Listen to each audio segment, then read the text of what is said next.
Ang pamilya ay hindi palaging isang ligtas na kanlungan. Minsan ito ang mismong impyernong lulunod sa iyong pagkatao. Habang tahimik na lumuluha si Maya, sa ilalim ng walang awang ulan, ang babaeng umagaw sa kanyang ama ay nagpapakasasa sa init ng isang tahanang hindi kanya. Wala kang kwentang anak, pabigat ka lang. Ang pambibintang na sumira sa lahat. Ngunit ang pusong sinira ng kasinungalingan ay matututong bumangon mula sa abo. Paano lalaban ng isang anak na iniwan ng sariling pamilya upang bawiin ang ninakaw na katotohanan? Hindi ko na talaga alam ang gagawin ko, Roberto. Ginagawa ko naman ang lahat para maging mabuting ina kay Maya, pero bakit parang ako pa rin ang pinaparatangan? Siguro nga tama siya. Parang isa lang akong simpleng asawa na sumusunod sa inyo. Sana noon pa man ay may paraan para hindi na ako maging pabigat sa anak mo. Nakatayo si Maya sa labas ng nakawangang pinto ng kwarto ng kanyang ama. Sa kanyang nanginginig na mga kamay ay isang bandehado ng mainit na ensaymada, ang paboritong timpla ng kanyang yumaong ina na maingat niyang niluto buong umaga upang sana ay maging tulay ng kapayapaan sa pagitan niya at ng kanyang bagong madrasta. Ang init ng tinapay na nagmumula sa bandehado ay tila naging isang malamig na yelo na unti-unting gumagapang sa kanyang mga ugat patungo sa kanyang dibdib. Isang masikip na buhol ang biglang bumara sa kanyang lalamunan. Ang pakiramdam ng pagtataksil ay parang mga nakakapasong karayom na ibinabaon ng malalim sa kanyang puso. Pilit niyang pinigil ang pagbagsak ng bandehado, mahigpit na ikinuyom ang kanyang mga daliri sa gilid nito hanggang sa mamuti ang kanyang mga buko at mangalay ang kanyang mga braso. Wala siyang ginawang anumang ingay. Ang pinakamatinding sakit ay laging dumarating nang walang anumang babala, tahimik na winawasak ang buong pagkatao ng isang nilalang habang nananatili itong nakatayo. "Huwag mong sabihin yan, Clara. Please lang." Ang boses ng kanyang ama ay puno ng pag-aalala at lambing, isang uri ng lambing na matagal na nitong ipinagkait kay Maya simula nang mamatay ang kanyang ina. "Ikaw ang nagbigay ng liwanag sa buhay ko nang mamatay si Elena. Kung hindi ka matanggap ni Maya, siya ang may problema. Masyado ko yatang napabayaan at naging matigas ang ulo ng batang yan. Kakausapin ko siya, tuturuan ko siya ng leksyon kung kinakailangan." Ang mga salitang yon ay parang isang patalim na direktang itinarak sa puso ng dalaga. Unti-unting umatras si Maya, ang bawat hakbang ay mabigat at tila hinihila pababa sa lupa ng labis na kalungkutan. Ibinaba niya ang bandehado sa ibabaw ng hapagkainan ng buong pag-iingat upang hindi makalikha ng anumang tunog at mabilis na nagtungo sa kanyang kwarto. Pagsara niya ng pinto, doon lamang bumagsak ang mga luhang kanina pa nagbabadyang kumawala.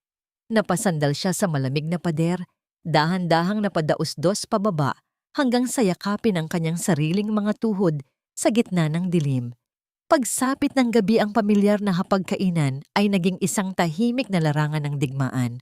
Si Clara ay nakangiting naglalagay ng ulam sa plato ng ama ni Maya. Ang mukha ay maaliwalas, na tila ba walang pag-iyak na naganap kaninang umaga. Nang ibaling ni Clara ang atensyon kay Maya, kumuha ito ng isang malaking piraso ng karne at maingat na inilagay sa plato ng dalaga. "Kumain ka ng marami, Maya anak. Kailangan mo ng lakas para sa pag-aaral mo." Ang matamis nitong sabi, habang ang mga mata ay nagkukunwaring puno ng pagmamahal na nakatitig sa kanya. Ngunit sa ilalim ng mesa naramdaman ni Maya ang matulis na takong ng sapatos ni Clara na mariing idiniin sa kanyang paa.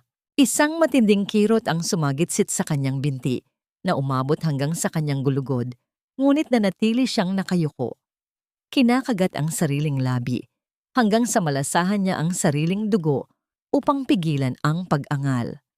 "Look at your mother, Maya." Ang saway ng kanyang ama, ang mga kilay ay nakakunot dahil sa tahimik na reaksyon ng dalaga. "Napakabuti niya sa'yo. Magpasalamat ka naman kahit minsan." Huwag puro pagmamatigas ang inaatupag mo, nasasaktan ang mama Clara mo sa ugali mo.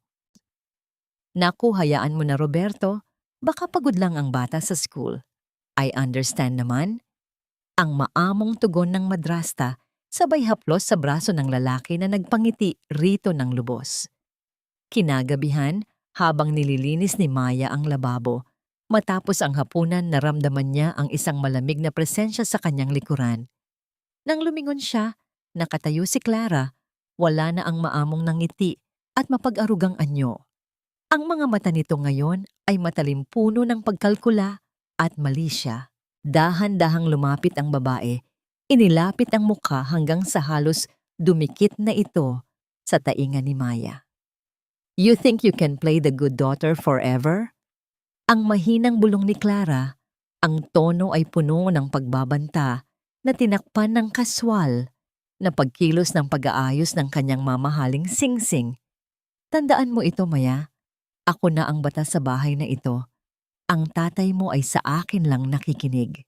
Isang maling galaw mo lang, sisiguraduhin kong mismong ama mo ang magpapalaya sa'yo nang walang natitirang ni isang kusing. Kaya matuto kang lumugar bago ko pasunugin lahat ng alaala ng pabida mong ina. Bumilis ang paghinga ni Maya, ang kanyang dibdib ay sumisikip sa pinaghalong galit at kawalan ng magawa. Habang pinapanood niyang maglakad palayo, ang babaeng unti-unting umaangkin sa kanyang pamilya. Hanggang kailan niya kayang tiisin ang pagtapak sa kanyang pagkatao, alang-alang sa iisang hiling na makitang masaya ang kanyang ama. O baka naman, sa kanyang patuloy na pananahimik, tuluyan na siyang mabubura sa sarili niyang tahanan. Ang mga lumang pahina ng kwaderno ng mga resipe ay nag-iisang sanggalang ni Maya laban sa kalupitan ng kanyang kasalukuyan. Nakaupo siya sa gilid ng kanyang kama, maingat na hinahaplos ang sulat kamay ng kanyang yumaong ina. Ang amoy ng lumang papel at tuyong mantsa ng vanila ay nagpapagunita sa kanya ng mga panahong puno pa ng halakhak at init ang kanilang tahanan. Sa bawat pag-ikot ng pahina, pakiramdam niya ay yakap siya ng kanyang ina, pinapatahan ang kanyang mga tahimik na paghikbi. Ngunit ang munting kapayapaang ito ay mabilis na naglaho nang marinig niya ang masayang boses ng kanyang ama mula sa sala. Nang lumabas si Maya mula sa kanyang kwarto, nakita niya si Roberto na may hawak na isang makapal na sobrang kayumanggi. Ang mga mata ng kanyang ama ay kumikinang sa tuwa habang nakatingin kay Clara. Buong pagmamalaking ipinaliwanag ni Roberto na naiipon na niya ang sapat na halaga upang tubusin ang lumang panaderya ni Elena, ang lugar kung saan nabuo ang kanilang pamilya. Sinabi nitong ito ang magiging pamana niya kay Maya upang maipagpatuloy ng dalaga ang pangarap ng kanyang ina. Sa harap ni Roberto, pinalamutian ni Clara ang kanyang mukha ng isang matamis na ngiti at niyakap ang asawa ng mahigpit, sinasabing napakabuti nitong ama. Ngunit mula sa kinatatayuan ni Maya, nakita niya ang panandaliang paglamig ng mga mata ng kanyang madrasta, isang tinging puno ng kasakiman na mabilis na ikinubli sa likod ng huwad na tuwa. Kinabukasan, habang nasa palengke si Maya upang mamili ng mga sangkap, walang sinayang na oras si Clara. Sa pag-aakalang walang nakakakita, pumasok ang madrasta sa kwarto ng dalaga. Dala-dala nito ang sobrang naglalaman ng mga pangarap ni Roberto. Kinuha ni Clara ang malaking bahagi ng pera upang ibigay sa kanyang lihim na kalaguyo at maingat na inipit ang ilang natitirang bayarin at isang pekeng resibo ng bank transfer sa ilalim ng kutsyon ng kama ni Maya. Ang nangiti sa mga labi ng babae ay hindi nagpapakita ng anumang pagsisisi, kundi isang masidhing pananabik na tuluyan nang alisin ang nag-iisang balakid sa kanyang paghahari sa bahay na yon. Pag-uwi ni Maya, bumungad sa kanya ang isang kabahayan na waring dinaanan ng isang malakas na bagyo. Ang mga unan sa sofa ay nagkalat sa sahig, ang mga kabinet ay bukas, at ang kanyang ama ay nakaluhod sa gilid ng mesa, pilit na ginugulo ang sariling buhok sa labis na pagkadismaya. Si Clara ay nakaupo sa isang silya, walang tigil sa pagpahid ng kanyang mga luha gamit ang isang panyo umaaktong parang inagawan ng buhay. Pilit na inaalon ng babae si Roberto sinasabing baka naisubi lang nito ang pera sa ibang lugar. Ngunit iginiit ng lalaki na inilagay niya iyon sa loob ng kanyang nakakandadong drawer. Ano pong nangyayari pa? Ang nag-aalalang tanong ni Maya habang ibinababa ang kanyang mga pinamili. Hindi siya sinagot ng kanyang ama. Sa halip tumayo si Clara at lumapit kay Roberto. Ang boses ay nanginginig sa nag-uumapaw na awa sa sarili. Iminungkahi ng madrasta na baka kailangan nilang halughugin ang buong bahay, pati na ang kwarto ni Maya upang makasiguro. Bagaman, nag-aalangan sumunod si Roberto. Nang pumasok sila sa kwarto ng dalaga, mabilis na lumapit si Clara sa kama at walang pag-aalinlangang itinaas ang kutsyon. Kasabay ng pag-angat nito ay ang paglaglag ng ilang libong piso at isang nakatuping kapirasong papel sa paanan ng kanyang ama. Tila huminto ang pag-ikot ng mundo ni Maya. Ang hangin sa loob ng kwarto ay biglang naging mabigat sumasakal sa kanyang lalamunan. Kinuha ni Roberto ang pera at ang resibo, ang kanyang mga kamay ay matinding nanginginig habang binabasa ang nakasulat doon. Isang patunay ng malaking halaga na ipinadala sa isang hindi kilalang account. My God, Maya, bakit mo ginawa ito? Ang humahagulgol na sigaw ni Clara, pilit na itinatago ang sarili sa likod ni Roberto. Kung galit ka sa akin, sana ako na lang ang sinaktan mo. Bakit mo kinuha ang pera ng papa mo? Pera iyan para sa kinabukasan mo, para sa memorya ng mama mo. Gaano ka ba kagalit sa pamilyang ito para sirain mo kami ng ganito? Pa, hindi po totoo yan. Wala po akong kinukuha. Maniwala po kayo sa akin. Ang pagmamakaawa ni Maya, sunod-sunod na pumatak ang kanyang mga luha habang sinusubukang hawakan ang braso ng kanyang ama. Ngunit marahas na iniwaksin ni Roberto ang kanyang kamay. Ang mukha ng lalaki ay namumula sa matinding galit at kabiguan. Ang mga matang dati ay puno ng pagmamahal para sa kanyang anak ay napalitan ng puot na hindi kailanman inasahan ni Maya na makikita niya. Pilit na pumagitna si Clara, kunwari ay pinipigilan si Roberto. Nagmakaawa ang madrasta na huwag sakta ng bata na baka naligaw lang ito ng landas, isang linyang mas lalong nagpaalab sa galit ng lalaki. Isang malakas na sampal ang nagpamanhid sa pisngi ni Maya. Ang puwersa nito ay nagpabagsak sa kanya sa malamig na sahig ng kanyang sariling kwarto. Ang hapdi sa kanyang pisngi ay mabilis na kumalat, ngunit wala itong panama sa tila pagdurog ng kanyang puso. Nalalasahan niya ang malansang dugo mula sa kanyang pumuputok na labi. Dahan-dahan siyang nag-angat ng paningin, umaasang makikita ang pagsisisi sa mga mata ng kanyang ama. Ngunit ang tumambad sa kanya ay ang malamig na pagtalikod ni Roberto. Iniiwan siyang nakadapa sa sahig habang si Clara ay sumulyap sa kanya.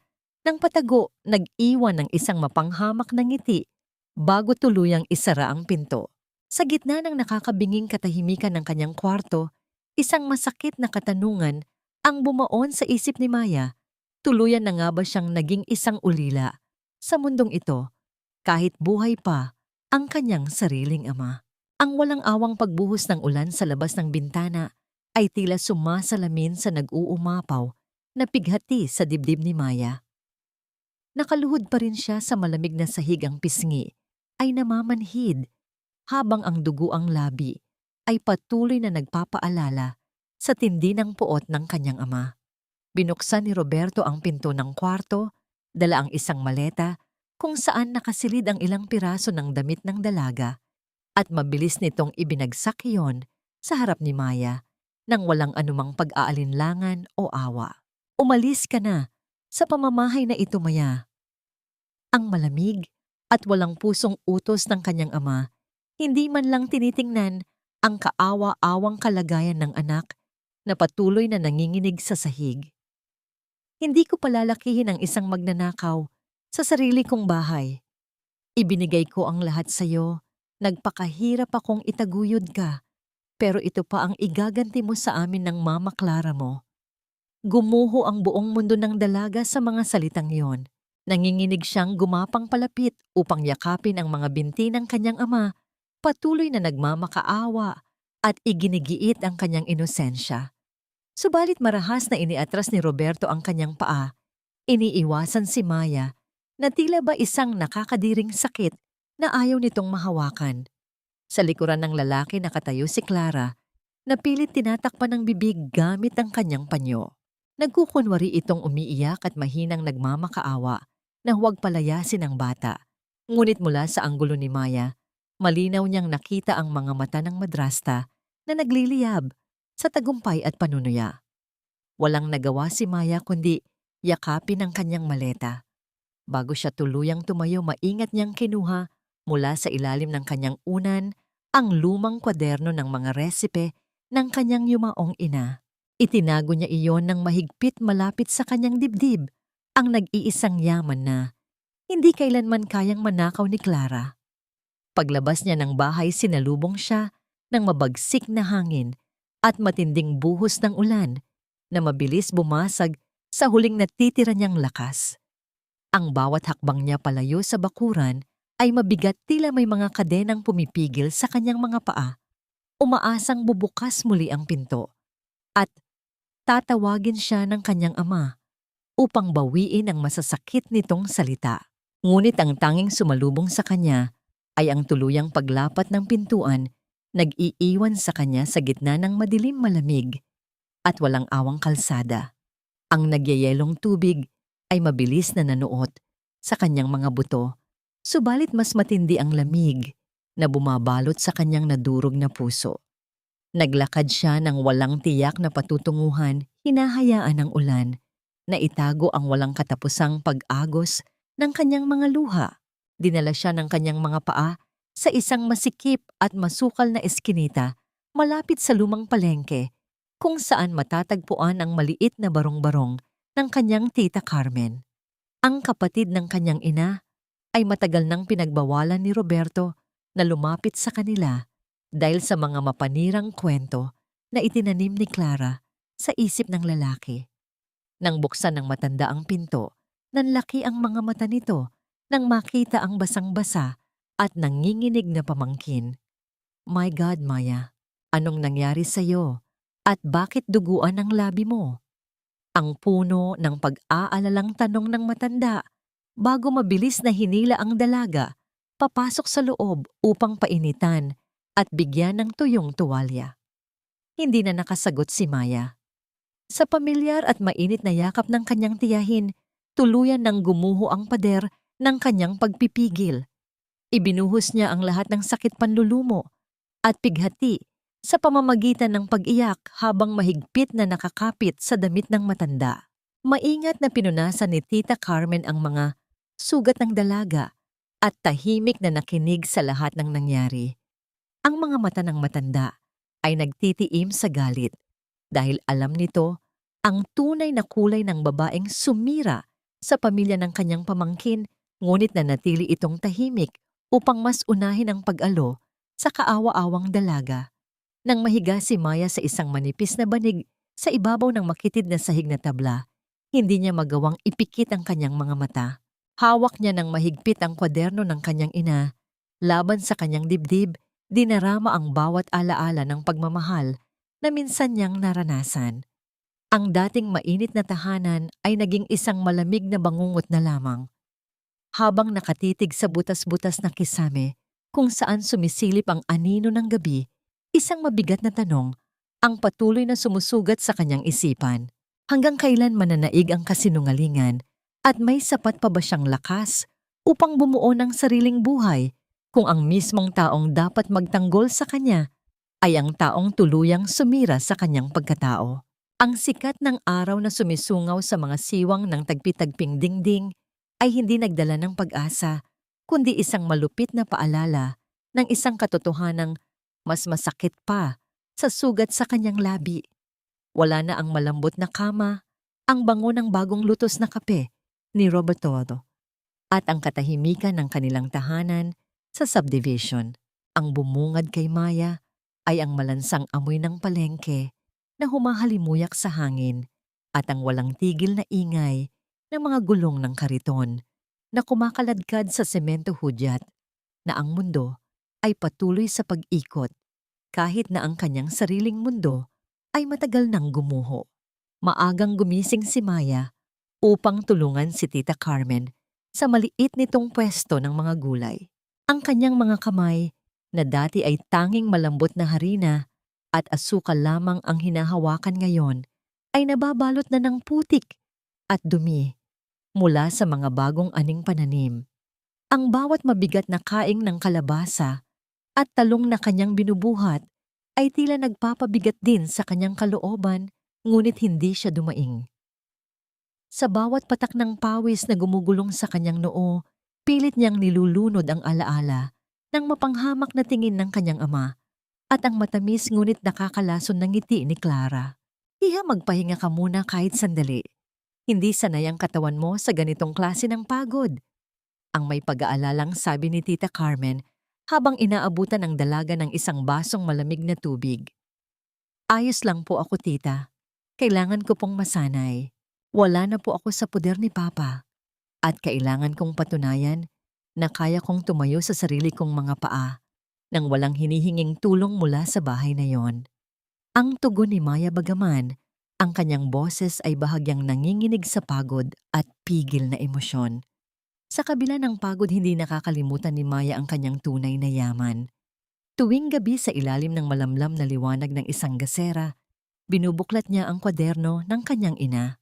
Ang mga pahinang yon ang nagsisilbing kanyang dasal at kaisa-isang koneksyon sa isang nakaraang puno ng pag-ibig. Isang gabi habang binabasa niya ang resipe ng ensaymada ni Elena, napansin niya ang isang maliit na sulat sa gilid ng pahina na hindi niya napansin noon. Nakasulat doon ang mga linyang, ang pag-ibig tulad ng tinapay ay kailangang dumaan sa matinding init upang maging matatag at masarap. Napahagulgol si Maya habang yakap ang kwaderno na pagtatanto na ang apoy na nagpapahirap sa kanya ngayon ay baka siya ring humuhubog sa kanya para sa isang mas matibay na bukas. Habang lumilipas ang mga linggo, ang katawan ni Maya ay unti-unting nasanay sa hirap ng palengke. Ngunit ang kanyang puso ay nanatiling nakagapos sa kanyang ama. Hindi siya makatulog nang hindi naiisip kung kumain na ba si Roberto, kung maayos ba ang pag-inom nito ng gamot, o kung napapansin ba nito ang unti-unting pagkawala ng kislap sa kanilang tahanan. Isang hapon, habang nag-aayos ng mga tumpok ng kamatis, narinig ni Maya ang usapan ng dalawang babaeng madalas mamili sa kanilang lugar na kilala ring kapitbahay nila Roberto sa lumang subdivision. Naku, balita ko ay parang laging nakasara ang bahay nila Mang Roberto simula nang umalis ang anak. Sabi ng isang babae habang pumipili ng gulay. At itong si Clara ay naku, laging nakabihis ng marangya at madalas makitang may kasamang lalaki sa bayan, habang ang asawa ay balitang hindi na halos lumalabas dahil daw sa sama ng loob o baka naman may sakit na. Nanlamig ang buong pagkatao ni Maya sa narinig. Ang kaba sa kanyang dibdib ay parang mga tambol na mabilis ang pagtibok na gahatid ng takot na baka ang katahimikang akala niya ay kapayapaan para sa kanyang ama ay isa na palang dahan-dahang pagkakulong sa ilalim ng kapangyarihan ni Clara. Nais niyang tumakbo pabalik, nais niyang sumigaw at iligtas ang kanyang ama, ngunit naalala niya ang huling sampal at ang mga salitang nagtaboy sa kanya habang nakatitig sa kanyang mga kamay na magaspang na at puno ng kalyo. Isang matinding takot ang bumalot sa kanya. Kung sakaling bumalik siya, pakikinggan na ba siya ng kanyang ama? O baka naman huli na ang lahat at tuluyan na silang nilamon ng kadilimang itinanim ng babaeng umagaw sa kanilang lahat. Ang bawat hibla ng kalamnan sa katawan ni Maya ay tila nagre-rebelde sa tindi ng pagod, subalit ang hapdi ng kanyang mga kalyo ay walang binatbat kumpara sa tila unti-unting pagkapunit ng kanyang kaluluwa. Sa tuwing sumasapit ang dapit hapon ng kulay kahel na langit, ay hindi na nagdadala ng kapayapaan, kundi ng mga anino ng alaala na pilit niyang itinabaon sa limot. Habang tinatapos niya ang paglilinis sa pwesto ni Tita Carmen, ang bawat pagbuhos niya ng tubig sa semento upang alisin ang mga naiwang dumi ng palengke, ay tila pagtatangkang hugasan din ang mantsa ng kahihiyang iniwan sa kanya ng kanyang ama. Ngunit kahit anong kuskos ang gawin niya, ang pakiramdam ng malamig na palad na dumapo sa kanyang pisngi noong gabing iyon ay nananatiling sariwa at nakatatak sa kanyang balat. Hiya, kanina mo pa tinititigan ng balde. Malayo na naman ang narating ng isip mo. Ang banayad na puna ni Tita Carmen habang inilalagay ang kamay sa balikat ng dalaga.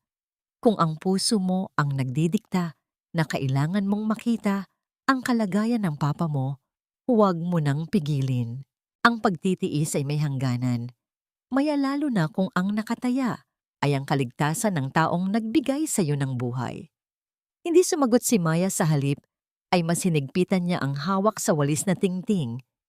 Ang pagtatalo sa loob ng kanyang dibdib ay tila isang malakas na bagyo na walang direksyon. Sa isang panig naroon ang galit at ang determinasyong panindigan ng kanyang pag-alis. Ngunit sa kabilang panig, ang dugong nananalaytay sa kanyang mga ugat ay patuloy na sumisigaw ng pangalan ni Roberto. Matapos ang ilang sandali ng katahimikan, binitawan niya ang walis at mabilis na naghugas ng kamay. Alam niyang hindi siya patatahimikin ng gabi kung hindi niya susubukan man lang na sulyapan ang tahanang dati ay kanyang paraiso. Sumakay si Maya ng diip patungo sa kanilang lumang subdivision. Ang bawat paghinto ng sasakyan ay nagpapakaba sa kanyang dibdib. Nang makarating siya sa tapat ng kanilang bahay, naghubli siya sa likod ng isang malaking puno ng mangga sa tapat ng kalsada. Ang kanyang puso ay tila isang ibon na nagpupumigla sa loob ng isang masikip na hawla. Ang bahay na dati ay punong-puno ng liwanag at bango ng bagong luto na ensaymada ay tila isang libingan na ngayon. Ang mga halaman ng kanyang ina na dati ay malalagong namumukadkad ay tuyot na at puno ng mga ligaw na damo. Ang pintuan ay nakasara ng mahigpit at ang mga bintana ay tila mga matang nawalan na ng buhay. Ang katahimikan ng gabi ay biglang nabasag nang dahan-dahang bumukas ang gate ng kanilang garahe. Isang mamahaling sasakyan na hindi pamilyar kay Maya ang dahan-dahang pumasok at tumigil sa tapat ng pintuan. Nakita niyang bumaba si Clara, suot ang isang marangyang bestida na tila ba galing sa isang party. Ngunit ang mas nakapagpahinto sa paghinga ni Maya ay ang lalaking bumaba mula sa driver's seat. Hindi ito si Roberto. Ang lalaki ay mas bata at walang pag-aalinlangang inakbayan nito si Clara sa baywang habang naglalakad sila patungo sa loob ng bahay. Ang kanilang malalakas na tawanan ay tila mga lason na pumasok sa pandinig ni Maya, nagpapatunay na ang kabanalang ipinapakita ni Clara sa kanyang ama ay isa lamang maruming maskara. Sa isang sandali, bago tuluyang pumasok ang dalawa, napatingin si Maya sa bintana ng kwarto ng kanyang ama sa ikalawang palapag. Nakita niya ang isang anino na nakatayo doon, nakatitig sa kawalan. Ang aninong iyon ay tila mas maliit, mas payat at mas malungkot kaysa sa amang kilala niya. Ang kislap ng mga mata ni Roberto na dati ay nagpapasigla sa kanyang araw ay tila napalitan na ng isang madilim at walang hanggang kawalan. Naramdaman ni Maya ang panginginig ng kanyang mga tuhod at ang kanyang kamay ay kusang humawak sa malamig na bakal ng gate ng kanilang kapitbahay upang hindi siya mabuwal. Isang matinding pagnanais na sumigaw pumasok sa loob at kaladka rin ang lalaking iyon. Palabas ang lumuwal sa puso ni Maya. Ngunit muling bumalik sa kanyang alaala ang huling beses na sinubukan niyang magsalita, ang pag-iwas ng tingin ng kanyang ama at ang marahas na pagtataboy sa kanya. Ang kanyang kamay na nanginginig ay dahan-dahang bumitaw sa bakal. Habang pinapanood niya ang pagpatay ng mga ilaw sa ibabang bahagi ng bahay, isang mapait na realization ang gumapang sa kanyang isipan. Ang kanyang ama ay hindi na lamang biktima ng panlilinlang. Siya ay isa ng bilanggo sa sarili niyang tahanan, pinapatay ng dahan-dahan ng katahimikang siya rin ang nagtanim. Kung sakali bang sumigaw siya ngayon, pakikinggan pa ba siya ng lalaking mas piniling maniwala sa isang magandang kasinungalingan kaysa sa kanyang sariling dugo? Ang bawat hakbang ni Maya palayo sa bakuran ng kanyang dating tahanan ay tila paghila sa isang mabigat na kadenang nakakabit sa kanyang kaluluwa. Ang imahe ng kanyang ama na nakatitig sa kawalan mula sa bintana, habang ang babaeng sumira sa kanilang pamilya ay masayang kasama ang ibang lalaki sa ibaba, ay tila isang apoy na dahan-dahang tumutupok sa kanyang huling katiting na pag-aalinlangan. Nang makabalik siya sa maliit na silid sa barong-barong ni Tita Carmen, ang katahimikan ng gabi ay naging isang malupit na saksi sa kanyang panibagong pagluha. Hindi ito ang yak ng isang batang nagnanais ng atensyon, kundi ang hagulgol ng isang anak na nakasaksi sa dahan-dahang pagkamit ng kamatayan ng kanyang sariling ama sa kamay ng isang mapanlinlang na kaaway. Hindi mapakali si Maya. Ang kanyang mga kamay ay nanginginig habang hinahawakan ang lumang kwaderno ng mga resipe. Sa gitna ng dilim, tila naririnig niya ang mahinang bulong ng kanyang ina, nag-uutos sa kanya na huwag hayaang tuluyang maglaho ang bango ng kanilang nakaraan. Tumayo siya at nagtungo sa maliit na kusina ni Tita Carmen. Kahit malalim na ang gabi, sinimulan niyang kumuha ng harina, asukal at itlog. Ang bawat pagpisil niya sa masa ng tinapay ay tila pagpisil din sa kanyang sariling puso, pilit na inilalabas ang lahat ng galit, sakit at pagkadismaya. Ang bawat pagmasa ay isang panalangin, isang paraan upang bawiin ang lakas na unti-unti nang nauubos ng kawalan ng katarungan. Mayahiha, bakit ka nagluluto sa ganitong oras? Ang mahinahong tanong ni Tita Carmen na nagising dahil sa bahagyang amoy ng hinalong harina at lebadura. Ang mga mata mo, punong-puno na naman ng lungkot. Ano ang nakita mo sa bahay niyo? Tita, ang papa. Hindi na siya ang lalaking nagpalaki sa akin. Ang nanginginig na sagot ni Maya habang ang kanyang mga luha ay pumapatak sa ibabaw ng lamesang kahoy. He looks so hollow, tita. Parang kinuha na ni Clara ang lahat sa kanya, pati ang kanyang kaluluwa. At ang babaeng iyon, may dala siyang ibang lalaki sa mismong bahay ni Papa habang siya ay nakakulong sa taas. It's so unfair. Bakit kailangang magdusa ang mga taong wala namang ibang ginawa, kundi magmahal? Niyakap ng mahigpit ni Tita Carmen ang dalaga, hinahayaan ang bango ng ginagawang tinapay na magsilbing pansamantalang lunas sa sugatang damdamin. Sa sandaling iyon, napansin ni Maya ang isang lumang sobre na nakasingit sa huling bahagi ng kwaderno ng kanyang ina, isang bahagi na hindi niya pa nabubuklat noon. Ang sobre ay lumana, ang papel ay bahagyang naninilaw, at may mga mantsa ng panahon. Nang buksan niya ito, isang liham na isinulat ng kanyang ina bago ito bawian ng buhay ang tumambad sa kanya. Sa bawat salitang nakasulat sa sulat kamay ni Elena, tila muling nabuhay ang pag-asang matagal nang namatay sa puso ni Maya. Nakasulat sa liham ang tungkol sa isang lihim na savings account na itinago ni Elena para sa pag-aaral at kinabukasan ni Maya, isang halagang hindi alam ni Roberto at lalong hindi alam ni Clara.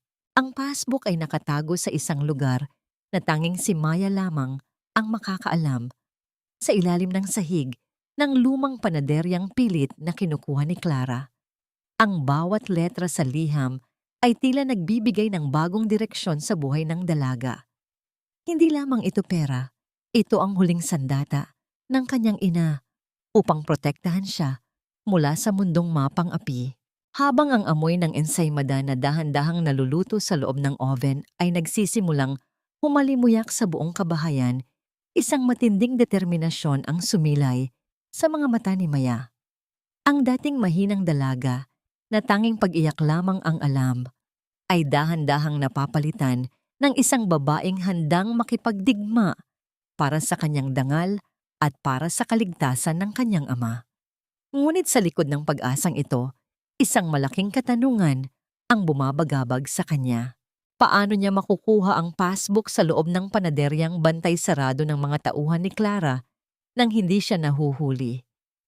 At higit sa lahat sapat na ba ang katotohanan ito upang bawiin ang pagkakamaling nagawa ng kanyang ama o ang tadhana ay may mas malupit pang biro na naghihintay sa kanya sa oras na muli niyang tuntunin ang lupang pinagmulan ng kanyang pinakamatinding pighati. Ang bawat hakbang ni Maya patungo sa lumang panaderya ay tila paglalakad sa ibabaw ng mga bubog ng nakaraan. Ang gusaling iyon na dati ay puno ng halimuyak ng banilya at bagong hurnong tinapay ngayon ay balot na ng makapal na alikabok at mga sapot ng gagamba. Ang pintuang gawa sa nara na dati ay malugod na bumubukas para sa kanya ngayon ay nakakandado ng mahigpit tila isang labing tumangging magsalita.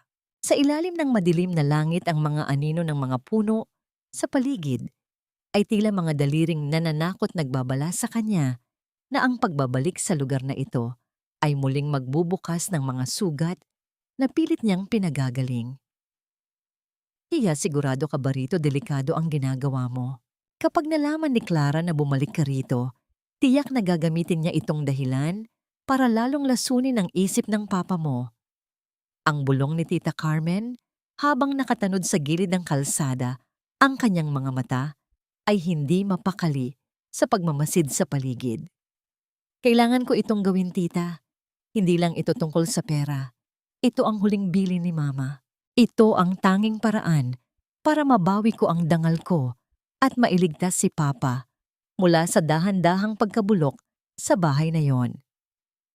Ang matatag na tugon ni Maya, bagaman ang kanyang puso ay tila isang tambol na mabilis ang pagtibok sa loob ng kanyang dibdib.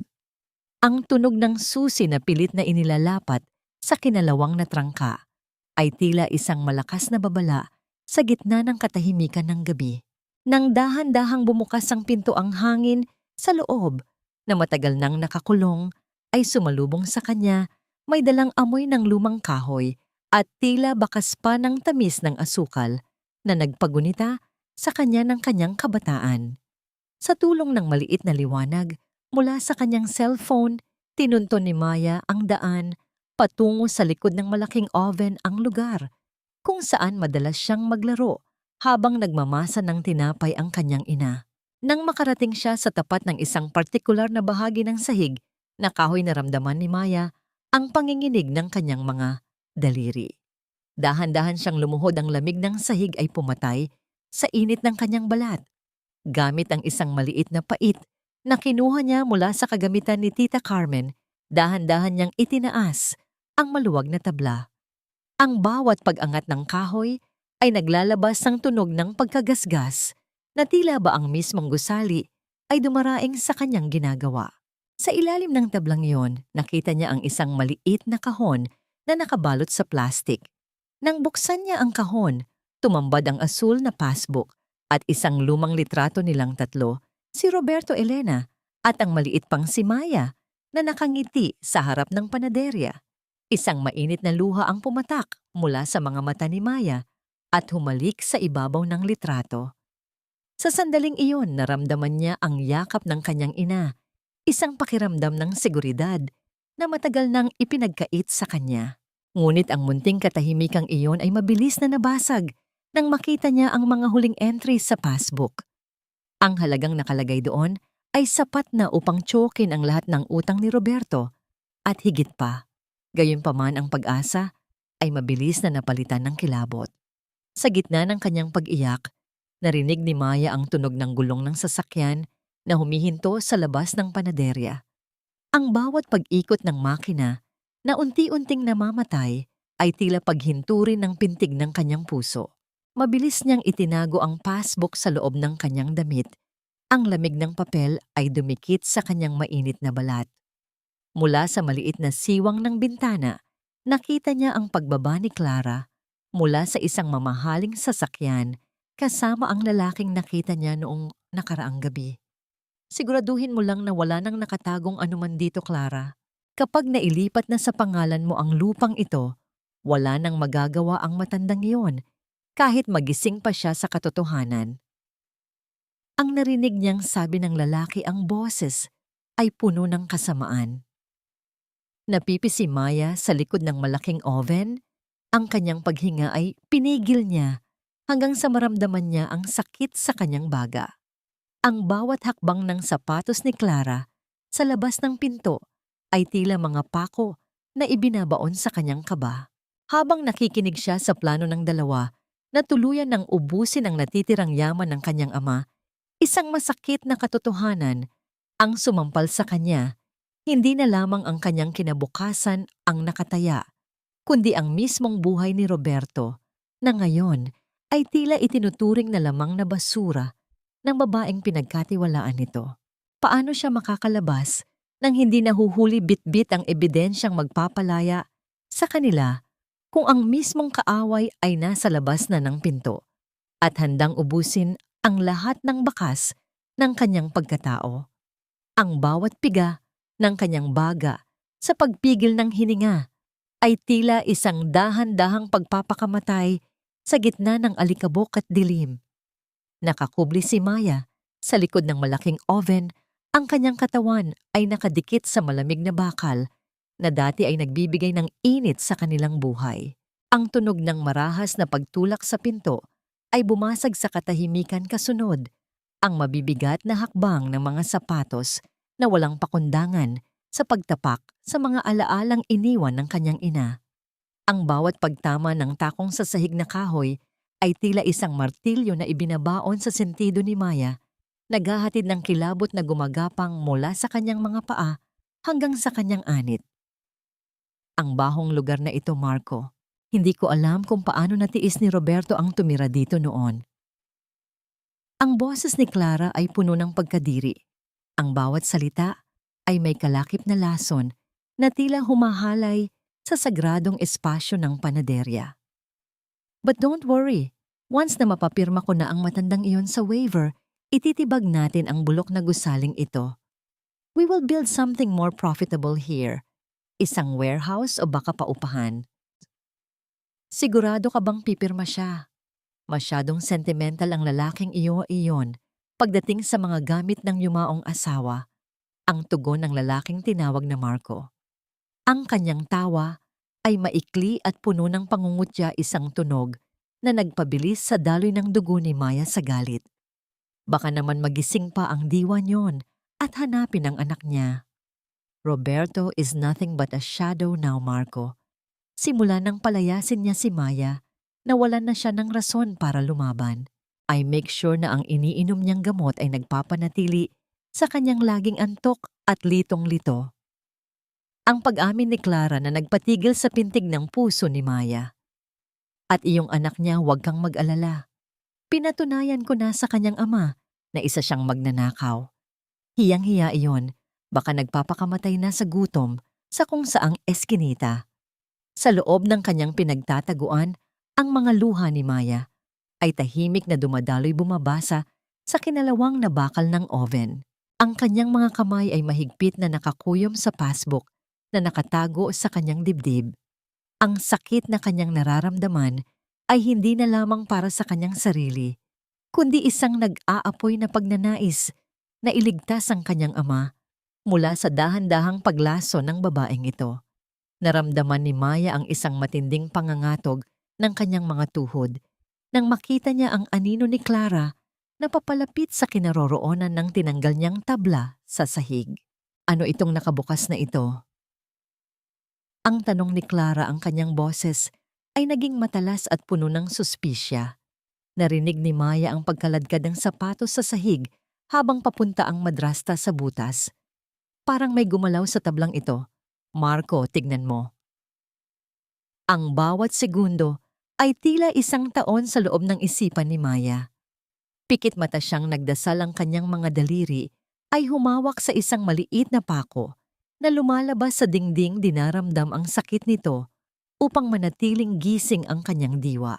Isang maliit na daga ang biglang tumakbo mula sa kabilang panig ng silid. Ang paggalaw nito sa mga tuyong dahon ay lumikha ng tunog na nakakuha sa atensyon ng dalawa. Daga lang pala. Nakakadiri talaga. Ang buring ni Clara, dahan-dahang lumalayo sa butas. Let's go. I can't breathe in this dusty place anymore. Mamaya, pagbalik natin sa bahay, sisiguraduhin kong maayos ang pagkakalagay ng pirma ni Roberto sa mga dokumento habang wala pa siyang malay. Narinig ni Maya ang muling pagbukas at marahas na paglapat ng pinto. Kasunod, ang unti-unting paglayo ng tunog ng makina ng sasakyan. Nang muling bumalik ang katahimikan, nang hina ang kanyang mga binti at tuluyan siyang napaupo sa sahig. Ang hangin na kanina pa niya pinipigilan ay lumabas sa kanyang bibig sa anyo ng isang tahimik na hagulgol. Ang revelasyon tungkol sa gamot ng kanyang ama ay parang isang kidlat na tumama sa kanyang puso. Dahan-dahan siyang tumayo, ang kanyang mga mata ay naglalayab na ngayon sa pagitan ng pighati at determinasyon.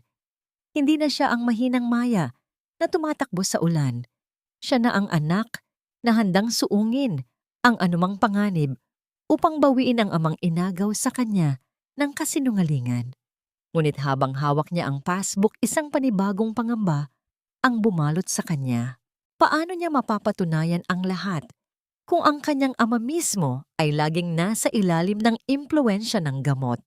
At sa bawat oras na lumilipas ang buhay ni Roberto, ay tila isang kandilang unti-unting nauupos sa gitna ng kadilimang nilikha ni Clara. May sapat pa bang panahon para sa isang huling pagkakataon o huli na ang lahat bago pa man niya mabigkas ang salitang patawad? Ang malamig na simoy ng hangin sa labas ng panaderya ay hindi naging sapat upang palamigin ang nag-aapoy na galit at takot sa dibdib ni Maya. Habang dahan-dahan siyang lumalabas mula sa kanyang pinagtataguan, ang kanyang mga tuhod ay tila gawa sa malambot na kandila na anumang oras ay maaring mabuwal. Hawak niya ang passbook sa kanyang dibdib nang napakahigpit, tila ba ito ang tanging bagay na nagpapanatili sa kanyang kaluluwa na huwag kumawala sa kanyang katawan. Ang bawat anino ng puno sa kalsada ay tila nagiging mukha ni Clara, mapanguyam at puno ng kamandag. Nang makabalik siya sa barong-barong ni Tita Carmen, hindi na niya nagawang kumatok ng maayos. Ang kanyang mga kamay ay sumasabay sa mabilis na pagtibok ng kanyang puso, lumilikha ng mahihinang tunog sa pintuang kahoy na tila ba isang humihingi ng saklolo. Pagbukas ng pinto, bumungad ang nag-aalalang mukha ng kanyang tiyahin na agad siyang inalalayan patungo sa maliit na upuan. Ang putla sa mukha ni Maya ay tila isang telang wala ng bahid ng kulay at ang kanyang mga mata ay nananatiling nakatitig sa kawalan. Hija, anong nangyari? Bakit para kang nakakita ng multo? Ang tanong ni Tita Carmen habang mabilis na kumukuha ng mainit na tsa. Tita! Nilalason nila si Papa. Ang nanginginig na bulong ni Maya, ang kanyang boses ay tila isang tuyong dahon na hinihipa ng hangin. Hindi lang pera ang gusto ni Clara. Pinapatay niya ang isip ni Papa gamit ang mga gamot na yon. Kaya pala ganoon kadaling naniwala si Papa sa mga paratang sa akin. He's not himself, Tita. He's being drugged. Isang mabigat na katahimikan ang bumalot sa maliit na silid. Ang boses ni Maya ay napalitan ng tahimik na hikbi, isang tunog ng pagkabasag na nagmumula sa kaibuturan ng kanyang pagkatao.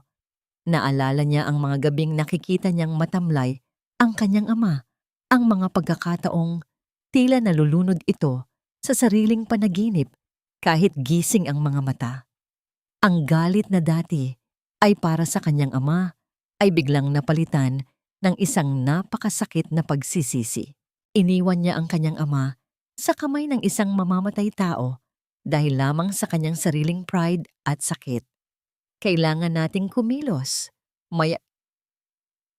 Ang matigas na sabi ni Tita Carmen, ang kanyang mga mata ay naglalayab sa pagnanais para sa hustisya. Hindi tayo pwedeng manatiling nakatago rito habang dahan-dahang nauubos ang buhay ni Roberto. Ngayong hawak mo na ang passbook ni Elena, mayroon na tayong panlaban. Pero kailangan nating makuha ang ebidensya ng mga gamot na yon. Kinuha ni Maya ang lumang kwaderno at ang passbook. Sa gitna ng kanyang pighati, naramdaman niya ang isang kakaibang lakas na unti-unting nabubuo sa kanyang dibdib. Ang bango ng ensaymada na kanyang niluto kanina ay nananatili pa rin sa paligid, isang paalala na sa kabila ng lason at kadiliman, mayroon pa ring kabutihan na nananatili. Hinaplos niya ang mukha ng kanyang ina sa lumang litrato, humihingi ng gabay para sa susunod na hakbang ng kanyang mapanganib na misyon. Babalik ako sa bahay, tita. Ang deklara ni Maya, ang kanyang mga mata ay tuyo na ngunit puno ng determinasyon. Hahanap ako ng paraan na makapasok nang hindi nila nalalaman. Kailangan kong palitan ang mga gamot na yon at gisingin si Papa. Kahit na itaboy niya ako muli, kahit nasaktan niya ako muli, hindi ko hahayaang mamatay siya sa piling ng babaeng yon.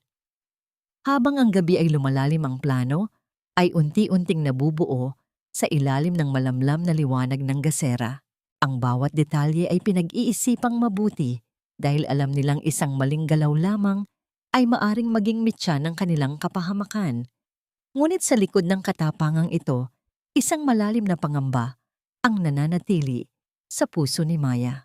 Sapat pa ba ang natitirang lakas ng kanyang ama upang makilala siya? O ang lason na itinanim ni Clara ay tuluyan ng naging bahagi ng dugo ni Roberto na kahit ang katotohanan ay hindi na kayang maging lunas? Ang bawat pagpatak ng oras ay tila isang mabigat na hakbang patungo sa isang labanang hindi niya alam kung siya ay magtatagumpay o tuluyan lamang na malulunod sa parehong kadiliman.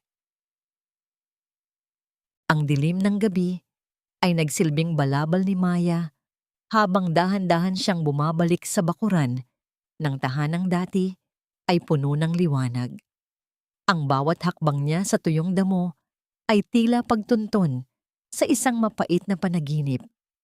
Ang amoy ng mga lantang bulaklak sa hardin ay sumasabay sa bigat ng kanyang bawat paghinga. Gamit ang lumang susi na itinago niya sa ilalim ng isang paso, naramdaman niya ang malamig na metal na tila nanginginig din sa kanyang mga daliri.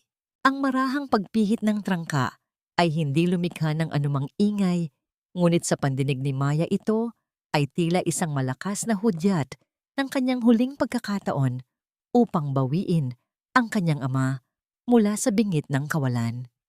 Pagpasok niya sa loob, sumalubong sa kanya ang isang kabahayang hindi na niya kinikilala. Wala na ang bango ng banilya at harina. Ang hangin ay naging mapanghipuno ng alikabok at amoy ng mga kemikal na gamot.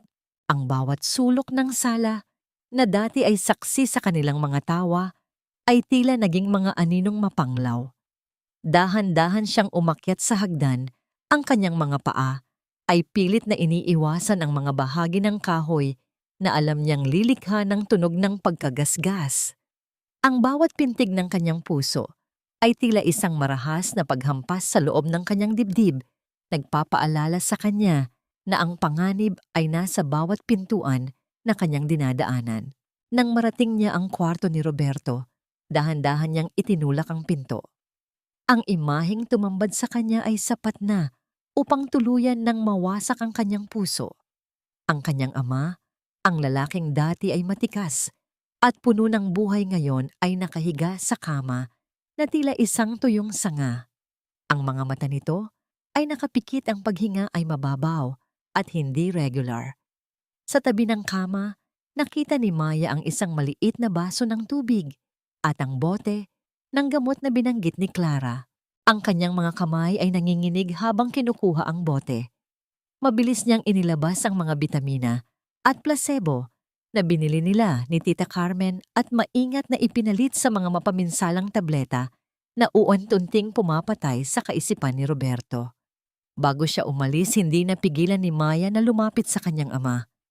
Hinawakan niya ang payat at malamig na kamay ng lalaki. Ang balat nito ay tila papel na madaling mapunit. Ibinulong niya ang mga salitang matagal na niyang kinikimkim, mga salitang puno ng pagsisisi at pagmamahal. Naramdaman niya ang init ng sarili niyang luha na pumatak sa kamay ni Roberto. Sa isang sandali, tila gumalaw ang mga daliri ng kanyang ama. Isang mahinang pagpiga na tila ba kinikilala ang presensya ng kanyang kaisa-isang anak sa gitna ng kadiliman. Ngunit ang munting pag-asang iyon ay mabilis, na napalitan ng kilabot nang marinig niya ang tunog ng mga takong na papalapit mula sa pasilyo. I'm telling you, Marco, konti na lang at mapapapirma ko na siya. Ang mahalaga ay tuloy-tuloy ang pagbigay niyan para hindi siya makapag-isip ng maayos. Ang boses ni Clara ay naging malinaw habang papalapit ito sa pinto. Mabilis na nagkubli si Maya sa likod ng makapal na kurtina sa tabi ng bintana. Ang kanyang buong katawan ay nanigas, pinipigilan ang bawat galaw upang hindi lumikha ng anumang anino. Pumasok si Clara, ang amoy ng kanyang matapang na pabango ay tila sumakal sa huling bakas ng amoy ng kanyang ina sa silid na yon. Lumapit ang madrasta sa kama, tiningnan nang may pagkadiri ang natutulog na asawa at walang pakundangan na hinawi ang buhok ni Roberto. Isang mapanguyam na tawa ang kumawala sa mga labi ng babae, isang tunog na nagpatindi sa pagnanais ni Maya na lumabas at harapin ang kaaway. Ngunit pinigil niya ang kanyang sarili. Alam niyang hindi pa ito ang tamang panahon para sa pagtutuos. Nang tuluyang lumabas si Clara at marinig ang paglayo ng kanyang mga hakbang patungo sa kabilang kwarto, doon lamang nagawang huminga ng malalim ni Maya. Mabilis siyang lumabas sa bintana. Ang kanyang mga paa ay tumama sa malambot na lupa ng hardin nang walang anumang tunog. Habang naglalakad siya palayo sa subdivision, bitbit ang bote ng lason na ebidensya ng kataksilan, isang mabigat na tanong ang patuloy na bumabagabag sa kanyang isipan. Sapat na ba ang pagpapalit ng gamot upang gisingin ang kanyang ama bago tuluyang makuha ni Clara ang huling piraso ng kanilang dangal? At kung magising man si Roberto, tatanggapin ba nito ang katotohanang ang taong pinagkatiwalaan niya ay ang siyang dahan-dahang pumatay sa kanya, o ang galit nito kay Maya ay mas matindi pa kaysa sa epekto ng laso na nananalaytay sa kanyang mga ugat? Ang pagpasok ng liwanag mula sa pagitan ng makakapal na kurtina ay hindi na kasing lupit ng mga nagdaang araw. Para kay Roberto, ang bawat umaga sa loob ng maraming buwan ay tila isang malabo at malagkit na panaginip kung saan ang kanyang isipan ay nakakulong sa isang madilim na kuta. Ngunit sa araw na ito, ang bigat sa kanyang talukap ay dahan-dahang gumaan. Ang tila makapal na hamog na bumabalot sa kanyang alaala ay nagsisimulang mahawi, inilalantad ang mga tipak ng katotohanang pilit itinago ng mga mapanlinlang na gamot. Ang bawat pagtibok ng kanyang puso ay hindi na kasing bagal ng ngasi. Nararamdaman niya ang dahan-dahang pagdaloy ng buhay sa kanyang mga ugat, isang pakiramdam na tila muling pagkabuhay mula sa ilalim ng lupa. Nang imulat ni Roberto ang kanyang mga mata, ang unang nakita niya ay ang kisame ng kanyang kwarto na puno ng mga bitak na tila mga sugat sa kanyang pagkatao. Sa gilid ng kanyang paningin, nakita niya si Clara na nakaupo sa tapat ng salamin, abala sa paglalagay ng mapulang lipstick habang nakangiti sa kanyang sariling refleksyon. Ang bango ng pabango nito ay tila isang pader na humaharang sa sariwang hangin.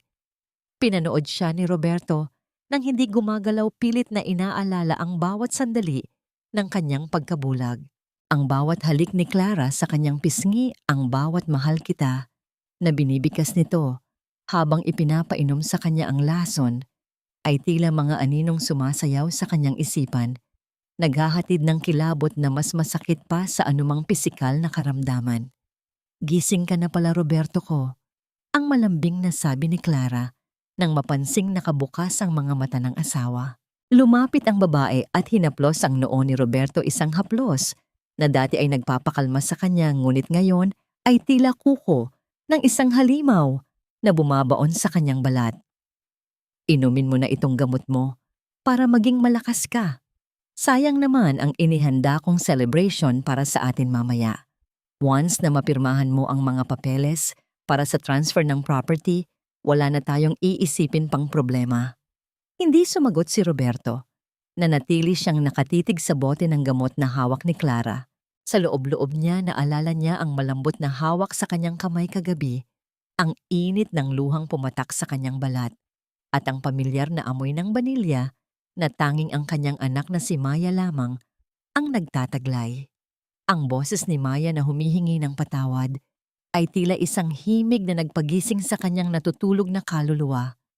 Tinanggap niya ang tableta mula kay Clara at nagkunwaring nilunok ito habang ang kanyang puso ay nagliliyab sa galit at pagsisisi.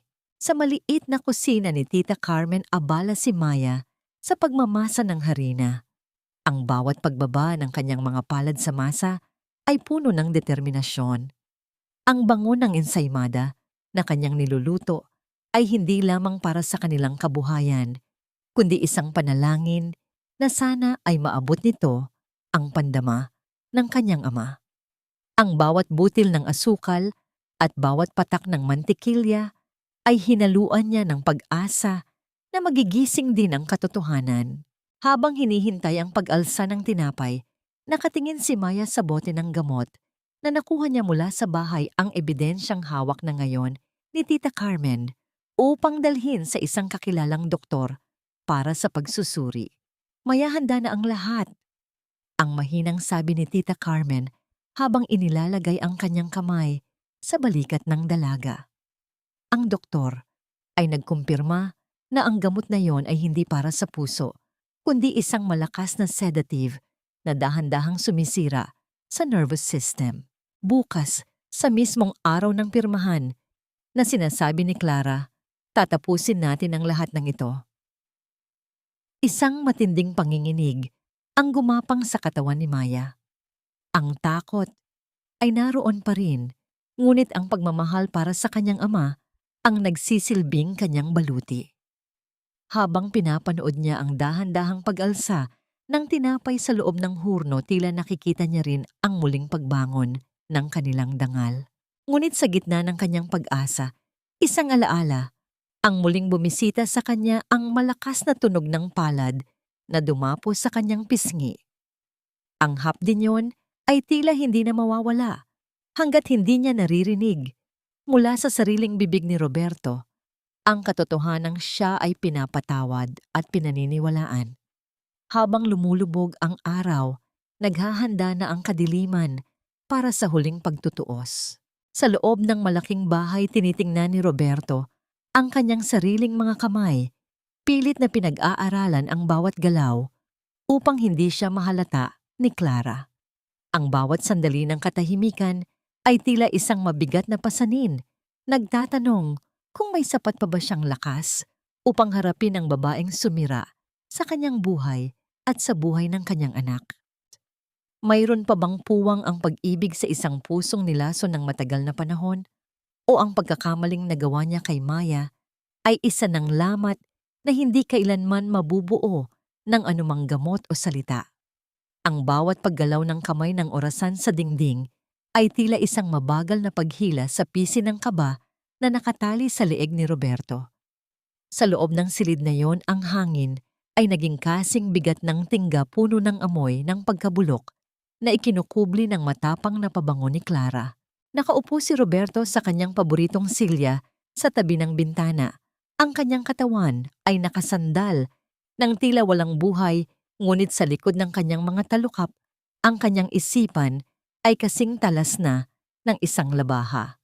Ang dahan-dahang paghupa ng lason sa kanyang sistema ay nagdala ng isang masakit na kalinawan. Ang bawat haplos ni Clara sa kanyang balat nitong mga nakaraang buwan ay tila gumagapang na uod na nag-iiwan ng malansang bakas ng kataksilan. Ito na ang mga dokumento, Roberto ko. Ang boses ni Clara ay tila isang malambing na himig na may nakatagong patalim. Lumapit ang babae, dala ang ilang piraso ng papel na magtatakwil sa lahat ng pinaghirapan ni Roberto at ng kanyang yumaong asawa. Inilapag ni Clara ang mga papel sa ibabaw ng maliit na mesa. Kasunod ang isang panulat na tila isang itim na kuko na handang kumitil sa kanyang dangal. Pirmahan mo na ito para hindi ka na nahihirapan sa pag-iisip ng mga ari-arian. Ako na ang bahala sa lahat para makapagpahinga ka na ng lubusan. Sa labas ng silid, narinig ni Roberto ang mahinang boses ni Marco na tila may kinakausap sa telepono, nagpaplano na kung paano ibebenta ang lupang kinalalagyan ng kanilang tahanan. Ang bawat salita ng lalaki ay tila pako na ibinabaon sa puso ni Roberto.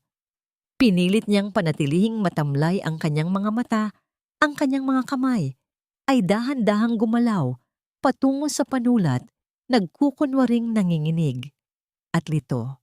Ngunit sa kaibuturan ng kanyang pagkatao, ang imahe ng kanyang anak na si Maya, ang duguan nitong labi at ang luhaang mga mata noong gabing itinaboy niya ito ay nagsilbing apoy na nagbibigay sa kanya ng lakas upang hindi mabuwal. Habang nangyayari ito, sa loob ng mansion si Maya ay nakatayo sa labas ng gate kasama si Tita Carmen at isang lalaking nakauniporme ng pulis na matagal ng kaibigan ng kanilang pamilya. Ang kanyang mga palad ay basa ng pawis at ang kanyang dibdib ay tila sasabog sa tindi ng kaba. Hawak niya ang passbook at ang bote ng gamot na nakuha niya ang mga sandatang magpapabagsak sa kahariang itinayo ni Clara sa ibabaw ng mga kasinungalingan. Sa bawat paghinga ni Maya, tila nararamdaman niya ang presensya ng kanyang ina, bumubulong na oras na upang bawiin ang kanilang tahanan. "Ready ka na ba, Maya?" Ang mahinang tanong ni Tita Carmen, ang kamay nito ay mahigpit na humawak sa braso ng dalaga upang bigyan ito ng lakas. Wala nang babalikan pa. Ngayong araw, malalaman ng lahat ang katotohanan. "Handa na po ako, tita. Hindi para sa akin, kundi para sa hustisya na ninakaw sa amin ni Papa." Ang sagot ni Maya, ang kanyang boses, ay hindi na nanginginig, kundi puno ng isang malamig na determinasyon. Sa loob ng silid, idiniin na ni Roberto ang dulo ng panulat sa papel. Nakita niya ang pagkislap ng mga mata ni Clara, ang kasakiman na hindi na nito magawang itago. Ngunit bago pa man madampi ang tinta sa puting pahina, tumigil si Roberto. Dahan-dahan niyang iniangat ang kanyang paningin at tumitig ng diretso sa mga mata ni Clara. Isang tingin na puno ng buhay, talino at nag-aapoy na galit na hindi inakala ng babae na muli pa nitong makikita.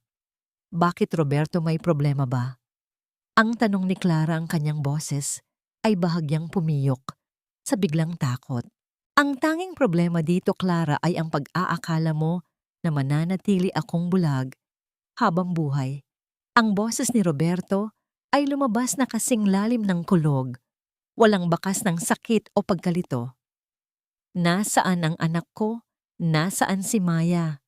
Ang katahimikan na sumunod ay tila isang matalim na kutsilyo na humiwa sa hangin.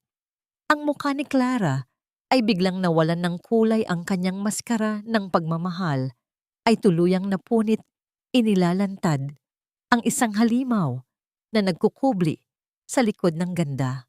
Sa gitna ng tensyong ito, ang tunog ng marahas na pagbukas ng pinto sa ibaba ay umalingaw-ngaw sa buong kabahayan, kasunod ang mga yabag ng mga paa na mabilis na umaakyat patungo sa kanilang kinaroroonan. Ang pintuan ng silid ay bumukas ng malakas at doon sa gitna ng liwanag, nakatayo si Maya, ang anak na itinaboy.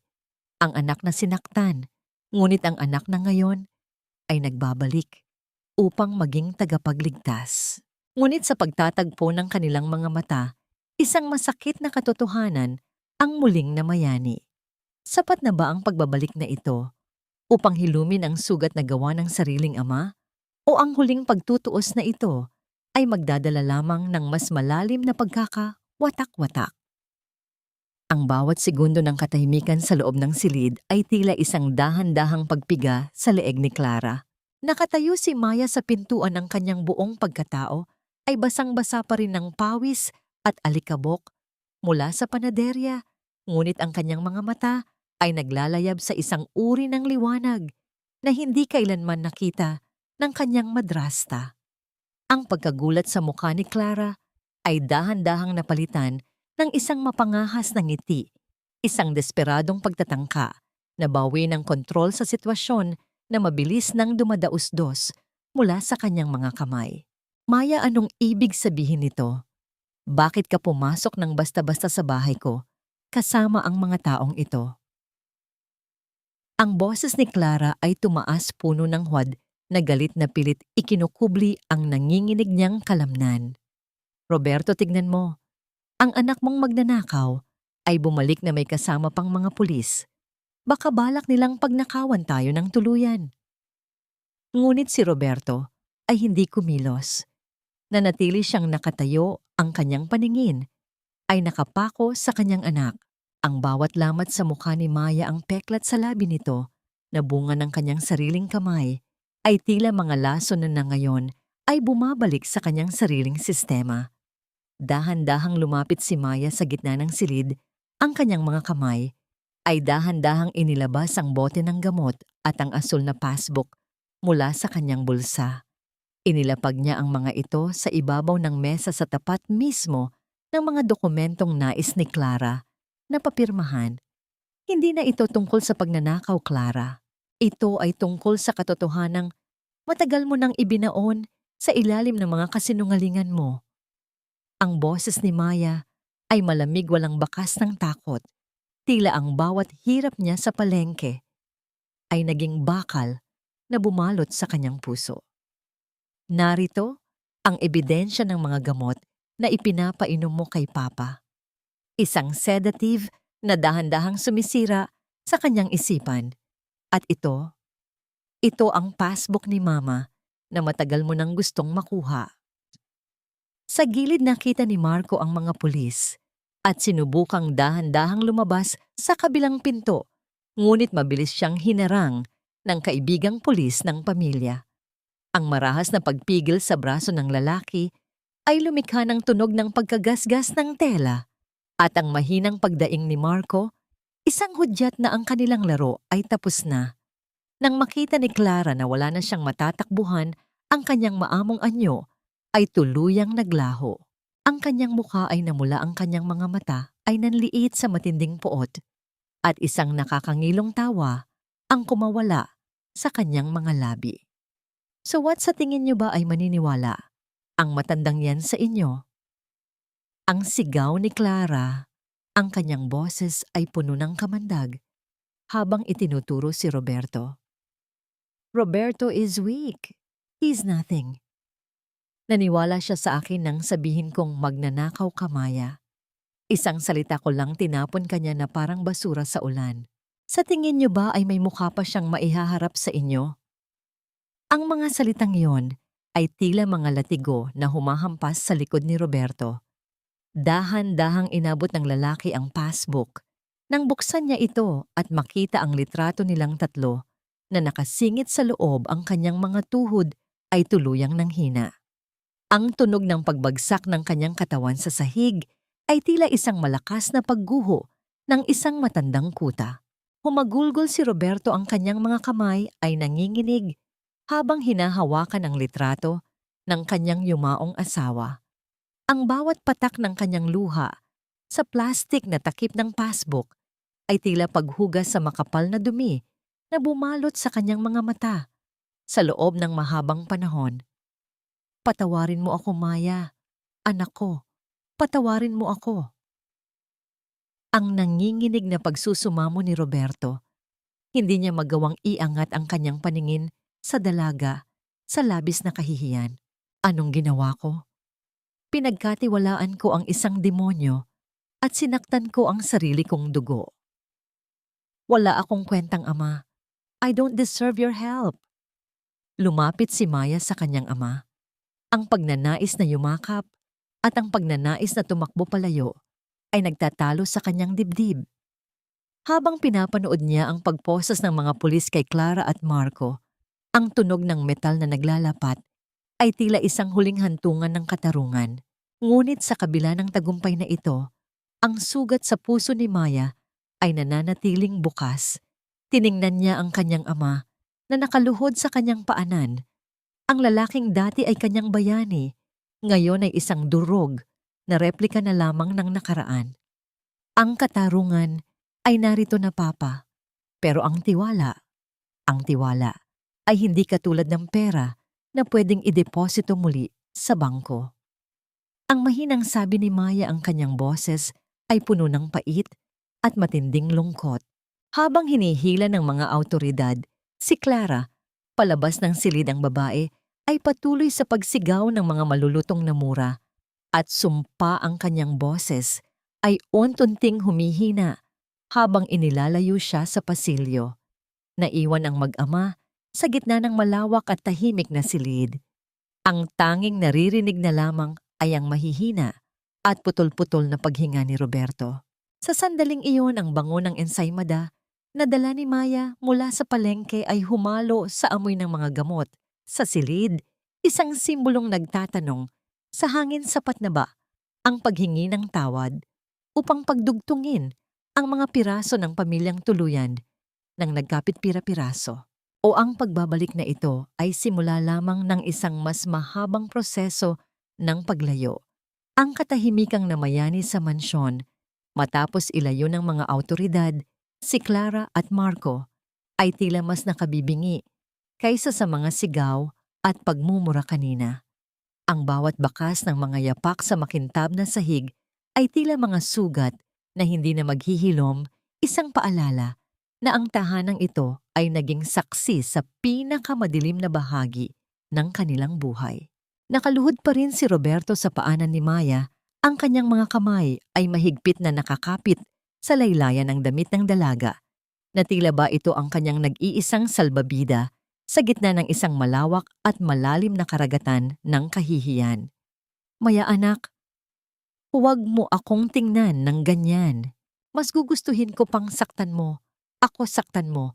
Ako gaya ng ginawa ko sa'yo, huwag lang ang katahimikang yan. Ang nanginginig na pagsusumamo ni Roberto, ang kanyang boses, ay tila isang basag na plaka na pilit inuulit ang parehong sakit.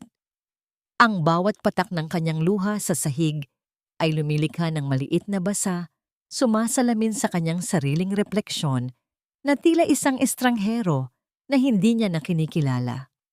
Bulag ako, Maya. Pinatay ko ang alaala ng ina mo dahil sa sobrang pagtitiwala sa maling tao. Paano mo ako mapapatawad? Hindi agad nakasagot si Maya. Ang kanyang mga mata ay naglalakbay sa bawat sulok ng silid, sa mga mamahaling gamit na binili, gamit ang perang ninakaw sa kanila, sa mga kurtinang nagkubli sa kanyang mga tahimik na paghikbi, at sa kanyang amang na ngayon ay tila isang sirang rebulto sa kanyang harapan. Ang hapdi sa kanyang pisngi noong gabing iyon ay tila muling kumirot hindi dahil sa pisikal na sakit, kundi dahil sa hapdi ng katotohanang ang taong pinakamamahal niya ang siyang nagbigay ng pinakamalalim na sugat. Dahan-dahan niyang inalis ang kamay ng kanyang ama, sa kanyang damit isang kilos na nagdulot ng panibagong bugso ng yak mula kay Roberto. Tumayo na kayo, Papa. Hindi kailangan ng pagluhod para makuha ang katarungan. Ang mahinang sabi ni Maya, ang boses ay puno ng pagod na tila dumaan sa isang dekadang pagdurusa. Tapos na ang gulo. Nakuha na natin ang passbook ni Mama.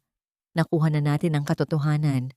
Pero ang bahay na ito ay amoy lason pa rin para sa akin. Hindi ko kayang huminga dito. Lumapit si Tita Carmen at inalalayan si Roberto na tumayo. Ang matanda ay walang imik, ang kanyang mga mata ay nananatiling matigas, ngunit may bahid ng awa para sa kanyang bayaw. Sa sandaling iyon, kinuha ni Maya ang dala niyang balot ng ensaymada mula sa palengke. Ang bango ng tinapay ay dahan-dahang humalo sa amoy ng mga kemikal na gamot sa silid, tila isang munting liwanag na pilit lumalaban sa kadiliman. Inabot niya ito kay Roberto, ang unang pag-aalay ng pagkalinga matapos ang mahabang panahon ng pagkakawatak-watak. Kumain muna kayo, Papa.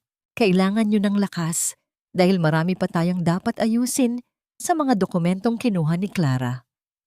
Ang sabi ni Maya habang inilalayo ang kanyang tingin sa mga mata ng ama na puno ng pagsusumamo. Habang pinapanood ni Maya ang kanyang ama na dahan-dahang kumagat sa tinapay, ang parehong lasa ng tinapay na niluluto ng kanyang ina, nakita niya ang panginginig ng mga balikat ni Roberto. Ang bawat pagnguya ng lalaki ay tila isang sakripisyo, isang pagtanggap na ang buhay na nawala ay hindi na kailanman maibabalik sa dati. Sa gitna ng kanilang pagkakaupo sa marangyang sala, ang paligid ay nanatiling malamig.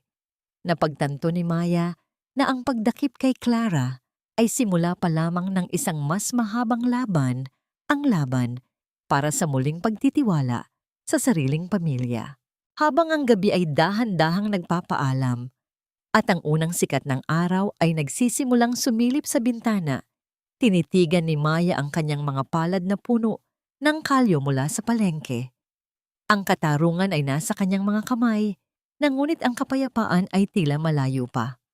Isang mabigat na katanungan ang bumuon sa kanyang isipan habang nakatingin sa kanyang amang tila sanggol na nakatulog sa pagod at iyak. Kung sakali bang maibalik ang lahat ng yaman at dangal, sapat na ba yon upang mabura ang anino ng pagtataksil na mananatiling nakaukit sa mga pader ng kanilang tahanan? O ang bawat tawa at saya sa hinaharap ay palaging may kalakip na pangamba na ang bawat yakap ay maaari ring maging mitya ng isang bagong sugat? Ang sikat ng araw na tumatagos sa bintana ng mansyon ay tila hindi sapat upang pawiin ang lamig na nanunuot sa bawat sulok ng silid. Bagaman wala na ang lason sa katawan ni Roberto, ang bawat paghinga niya ay may kalakip pa ring bigat ng pagsisisi. Nakaupo si Maya sa gilid ng higaan, tinitignan ng kanyang amang pilit na ibinabangon ng sarili. Ang dating matikas na balikat ng lalaki ay tila humubog sa hugis ng isang taong pasan ang buong daigdig. Sa mga sandaling iyon, ang katahimikan ay hindi na isang pader na naghihiwalay sa kanila, kundi isang tulay na dahan-dahang binubuo ng mga hindi masabing salita. "Maya anak," ang mahinang tawag ni Roberto. Ang boses ay nanginginig at tila isang tuyong dahon na hinahampas ng hangin. Alam kong hindi sapat ang lahat ng ebidensya at pagpapakulong kay Clara upang mabura ang bawat luhang pumatak sa iyong mga mata.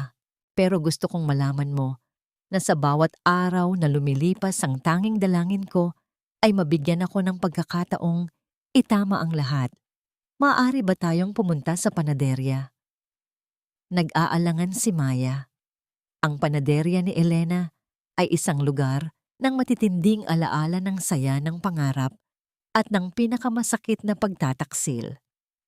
Ngunit nang makita niya ang pagsusumamo sa mga mata ng kanyang ama, ang pusong pilit niyang pinatigas ay tila muling lumambot. Matapos ang ilang oras, ang mag-ama ay nakatayo sa harap ng lumang gusali. Ang bawat hakbang nila sa loob ay nagpapakalat ng alikabok sa hangin at ang amoy ng lumang kahoy ay sumalubong sa kanila na tila isang yakap mula sa nakaraan. Ang sikat ng araw ay gumuguhit ng mga linya ng liwanag sa sahig na dati ay kinalalagyan ng butas na pinagtataguan ng kanilang pag-asa. "Dito tayo nagsimula, Maya. Dito tayo naging masaya ng mama mo," ang sabi ni Roberto habang hinahaplos ang kinalawang na ibabaw ng lumang oven. "I'm so sorry na hinayaan kong maging ganito ang kalagayan ng lugar na ito. I was lost, and I almost lost you too." Kinuha ni Maya ang isang malinis na basahan at nagsimulang punasan ang lamesang kahoy. Ang bawat kuskus niya ay tila paglilinis din sa duming iniwan ni Clara sa kanilang buhay. Sumama si Roberto sa paglilinis, bagaman nanginginig pa ang kanyang mga kamay. Pinilit niyang buhatin ang mga lumang sako ng harina.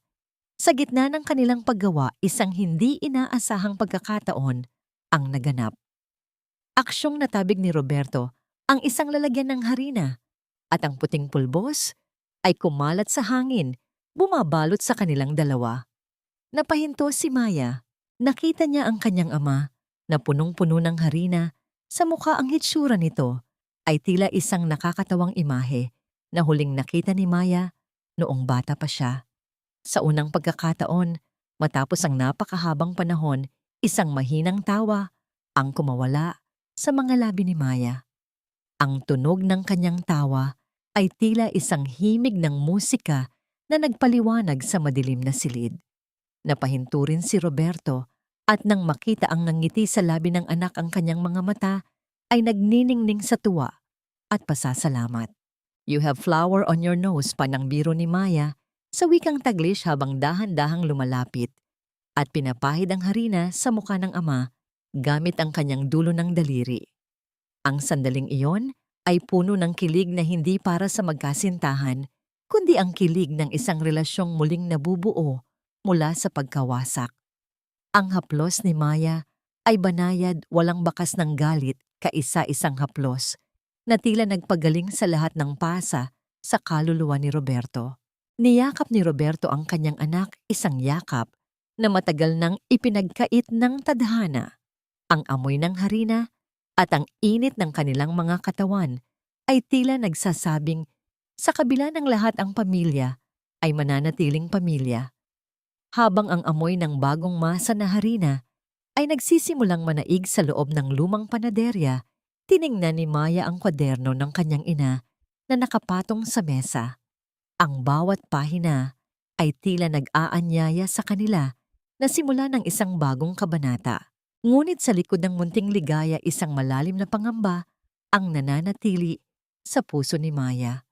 Sapat na ba ang muling pagkakasundo na ito upang harapin ang mga utang na iniwan ni Clara, o ang panaderyang ito ay muling magiging saksi sa isa pang kabiguan? Habang nakatingin si Roberto sa labas ng bintana, tila mayroon itong nakitang isang estranghero na papalapit sa kanilang direksyon. Dala ang isang balitang maaring muling bumago sa takbo ng kanilang bagong simulain. Ang marahang paghakbang ng isang lalaking nakabarong sa harap ng nakabukas na pinto ng panaderya ay pumutol sa munting katuwaan ng mag-ama.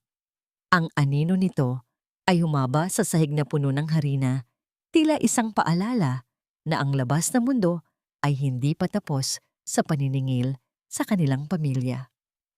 Hawak ng lalaki ang isang itim na folder, ang mukha ay seryoso at walang bakas ng emosyon, isang itsurang madalas iugnay sa mga balitang hindi maganda ang hatid.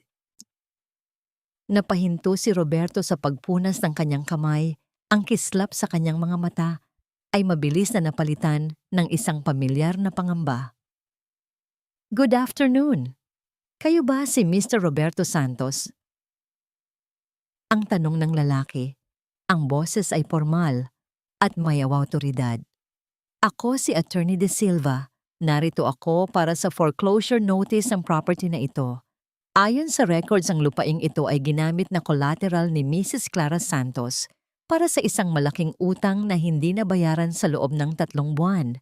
Kung hindi mababayaran ang balanse sa loob ng 48 oras, kailangang lisanin ang lugar na ito."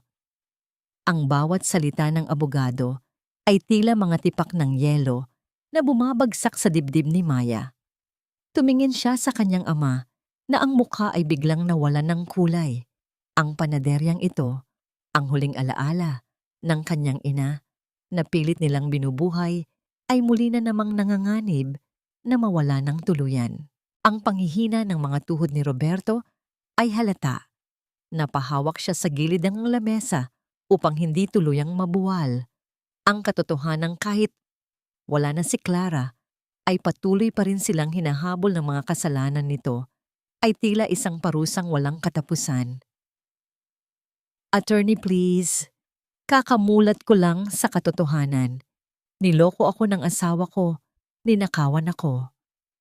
Ang nanginginig na pakiusap ni Roberto, ang kanyang boses ay puno ng desperasyon. "Bigyan niyo lang ako ng kaunting panahon. Gagawan ko ng paraan, ititinda ko ang lahat ng meron ako." "I'm sorry, Mr. Santos, but the bank's decision is final. Masyado nang malaki ang interes." Ang malamig na tugon ng abogado. Sa gitna ng panlulumo ng kanyang ama, dahan-dahang lumapit si Maya. Ang kanyang mga kamay ay hindi na nanginginig. Kinuha niya ang asul na passbook mula sa kanyang bulsa at dahan-dahang inilapag sa ibabaw ng folder ni Attorney De Silva. Ang sikat ng araw ay tumama sa pabalat ng lumang passbook, nagbibigay dito ng isang gintong kislap na tila ba ang mismong kaluluwa ni Elena ang nagbibigay ng huling basbas. "Check the balance, attorney." Ang sabi ni Maya sa wikang Taglish, ang kanyang boses ay matatag at puno ng dignidad. "Ito ang savings account ng mama ko na itinago niya para sa araw na ito. Sapat ang halagang yan para bayaran ang lahat ng utang na iniwan ni Clara, kasama na ang mga interest at penalties. Hindi po mawawala ang panaderyang ito. Hindi po namin hahayaang makuha niyo ang aming tahanan. Nanlaki ang mga mata ni Roberto habang pinapanood ang abogado na suriin ang mga numero sa loob ng passbook. Isang malalim na buntong hininga ang kumawala sa lalaki bago tumango at isara ang folder. Nang muling tumahimik ang paligid matapos umalis ng abogado upang iproseso ang bayad, muling binalot ng emosyon ang mag-ama. Napaupo si Roberto sa sahig humahagulgol habang yakap ang binti ng kanyang anak. Ngayon niya lamang lubos na napagtanto ang lalim ng pagmamahal at paghahanda ng kanyang yumaong asawa. Kahit wala na si Elena, patuloy pa rin itong nagsisilbing liwanag at proteksyon para sa kanila. Elena, patawarin mo ako. Maya hindi ko alam kung paano kita pasasalamatan. Ang hikbi ni Roberto ang kanyang mukha ay nakabaon sa kanyang mga palad. Lumuhod si Maya sa tapat ng ama at hinawakan ng magaspang nitong mga kamay. Sa unang pagkakataon naramdaman ni Maya ang isang tunay na kapayapaan na dahan-dahang gumagapang sa kanyang puso. Ang bawat hirap niya sa palengke, ang bawat luhang pumatak sa ulan, ay tila nagbunga na ngayon ng isang matamis na katarungan. Dahan-dahan silang tumayo at magkahawak kamay na tumingin sa lumang oven na ngayon ay handa na muling painitin. Nang sumapit ang dapit hapon, sinimulan na nilang ihanda ang unang batch ng mga tinapay na ititindas sa kanilang muling pagbubukas. Ang bango ng bagong masang harina ay muling namayani, tila itinataboy ang lahat ng amoy ng lason at panlilin lang na dati ay bumalot sa kanila. Habang inaayos ni Maya ang kanyang apron, napansin niya ang isang estrangherong babae na nakatayo sa labas ng bintana. Tinititigan ang kanilang karatula na may halong lungkot at pananabik. Sino ang babaeng ito na tila may malalim na koneksyon sa kanilang nakaraan? At ang muling pagbangon ba ng panaderya ay magdadala ng tunay na kaligayahan o mayroon pa ring mga lihim na nakatago sa likod ng bawat resipe na hindi pa nila nabubunyag. Ang madaling araw ay hindi na nagdadala ng pangamba, kundi ng isang panibagong pag-asa na kasing bango ng lebadura at hinalong harina. Sa loob ng panaderya ni Elena, ang init na nagmumula sa hurno ay dahan-dahang lumalaganap, tinutunaw ang anumang natitirang lamig ng kahapon. Ang bawat kilos ni Maya sa pagmamasa ng tinapay ay tila isang ritual ng paglaya. Ang kanyang mga kamay ay gumagalaw nang may tiyak na indayog hinuhubog ang bawat ensaymada na tila bawat isa ay isang bahagi ng kanyang sariling puso na dahan-dahang nabubuo muli. Sa kanyang tabi, ang kanyang amang si Roberto ay tahimik na nag-aayos ng mga tray. Ang mga mata nito ay hindi na nalulunod sa hamog ng lason, kundi nagniningning sa isang uri ng kapayapaang matagal na nitong ipinagkait sa sarili. Maya, tignan mo ang unang batch natin. Parang nakikita ko ang mama mo sa bawat pag-alsa ng mga ito. Ang mahinang sabi ni Roberto, ang kanyang boses ay puno ng panginginig ng ligaya. Kinuha niya ang isang tray ng mainit na tinapay. Ang usok na nagmumula rito ay tila isang banayad na halik ng nakaraan na humahalimuyak sa buong silid. Hindi ko akalain na makakabalik pa tayo dito. Akala ko habang buhay na akong mabubuhay sa kadiliman. Lahat ng bagay ay may tamang panahon pa. Ang mahalaga narito na tayo. Ang tugon ni Maya habang binubudburan ng asukal at keso ang mga tinapay. Isang banayad na ngiti ang sumilay sa kanyang mga labi. Ang unang nangiting hindi pilit, kundi nagmumula sa kaibuturan ng kanyang pagkatao. Sa sandaling iyon, ang tunog ng pagpihit ng susi sa pintuan at ang marahang pagbukas nito ay nagpalingon sa kanilang dalawa. Ang babaeng estranghero na nakita nila noong hapon ay dahan-dahang pumasok. Ang kanyang mga mata ay puno ng luha habang pinagmamasdan ang bawat sulok ng panaderya. Elena, hindi. Ikaw ang anak niya, tama. Ang tanong ng babae, ang boses ay tila isang bulong mula sa nakaraan. Lumapit siya kay Maya at hinawakan ang kamay ng dalaga. Ako si Aling Rosa. Ako ang tinulungan ng nanay mo noon nang mawalan ako ng bahay at trabaho.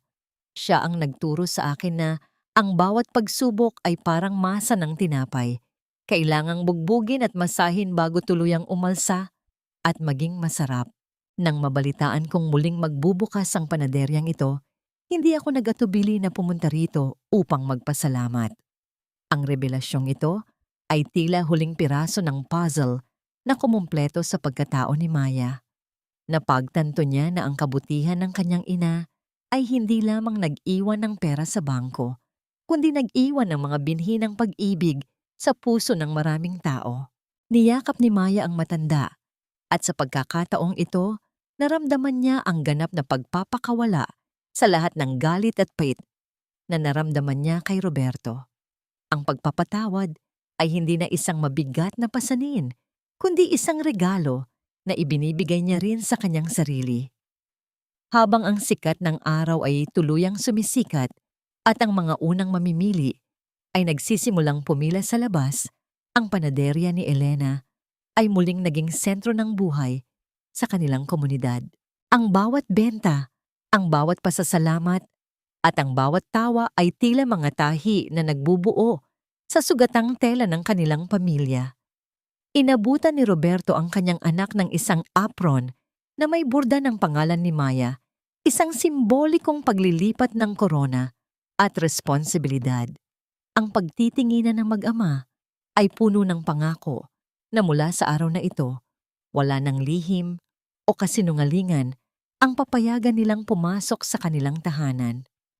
Nang mag-agaw ang dilim at liwanag sa pagtatapos ng kanilang unang araw, naupo ang mag-ama sa labas ng panaderya, pinagmamasdan ang mga bituin na nagsisimulang magpakita.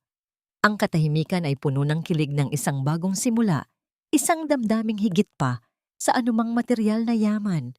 Ngunit sa gitna ng kanilang katahimikan, isang pamilyar na sasakyan ang huminto sa tapat ng mansyon sa kabilang kalsada. Ito ang sasakyan ng mga pulis na nagdadala ng balita tungkol sa huling hatol kay Clara. Habang papalapit ang opisyal sa kanila, ang pintig ng puso ni Maya ay muling bumilis. Ano ang magiging wakas ng babaeng sumira sa kanila? At sapat na ba ang hatol ng tao upang tuluyang maibalik ang kapayapaang hinahanap ng kanilang mga kaluluwa? O meron pang isang huling pagsubok na kailangang lampasan bago ang huling tuldok ng kanilang kwento? Ang bukang liwayway ay muling sumilip sa bintana ng panaderya ni Elena, ngunit sa pagkakataong ito, ang sinag ng araw ay hindi na naghahanap ng mga anino ng kataksilan. Ang bawat sulok ng panaderya ay malinis na puno ng bango ng banilya at bagong hurnong ensaymada na humahalimuyak hanggang sa labas ng kalsada. Ang dating madilim at malamig na gusali ay naging isang tahanan ng init at liwanag. Nakatayo si Maya sa tapat ng malaking lamesang kahoy, ang kanyang mga kamay ay bihasa na sa pagmamasa ng harina, isang kasanayang nagmula sa kanyang dugo at pinatibay ng kanyang sariling pagtitiis. Sa kanyang tabi si Roberto ay hindi na ang lalaking lugami, salason at pighati.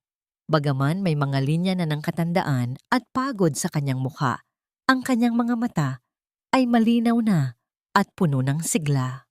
Ang bawat pag-abot niya ng mga sangkap kay Maya ay may kalakip na banayad ng ngiti, isang tahimik na pagkilala sa katatagan ng kanyang anak. Ang katarungan ay ganap nang nais sa katuparan. Ang balitang dinala ng pulis kagabi tungkol sa mahabang sentensya ni Clara at Marco ay hindi nagdala ng katuwaan, kundi isang malalim na buntong hininga ng paglaya. Ang bigat na matagal na nilang pasan ay tuluyan ng nalaglag, iniiwan silang magaan at handang humarap sa bukas. Maya anak, tignan mo ang mga tao sa labay. Ang mahinang sabi ni Roberto habang itinuturo ang mahabang pila ng mga suki at bagong mamimili. Hindi lang tinapay ang binibili nila sa atin. Binibili nila ang pag-asang ipinapakita mo sa bawat piraso ng gawa mo. I'm so proud of you, Maya. Higit pa sa inaasahan ko ang nagawa mo para sa pamilyang ito. Salamat pa, pero hindi ko ito magagawa kung hindi tayo nagkakaisa. Ang tugon ni Maya, sabay haplos sa magaspang na kamay ng ama. Ang bawat pagsubok na pinagdaanan natin ay parang apoy sa huno. Masakit mainit, pero iyon ang kailangan para maging matatag at masarap ang tinapay ng ating buhay. I've forgiven you a long time ago pa. Ang mahalaga ay ang ngayon. Sa gitna ng kanilang pag-uusap, naramdaman ni Maya ang isang banayad na simoy ng hangin na pumasok sa loob ng panaderya kahit na walang nakabukas na bintana. Ang hangin ay may dalang amoy ng mga bulaklak ng sampagwita, ang paboritong pabango ng kanyang ina. Napangiti si Maya, alam niyang sa bawat pag-ikot ng kanilang hurno, ang kaluluwa ni Elena ay naroon nagbabantay at nagbibigay ng basbas sa bawat bagong simula. Ang kapayapaan ay hindi na lamang isang pangarap, kundi ang mismong hangin na kanilang nilalanghap.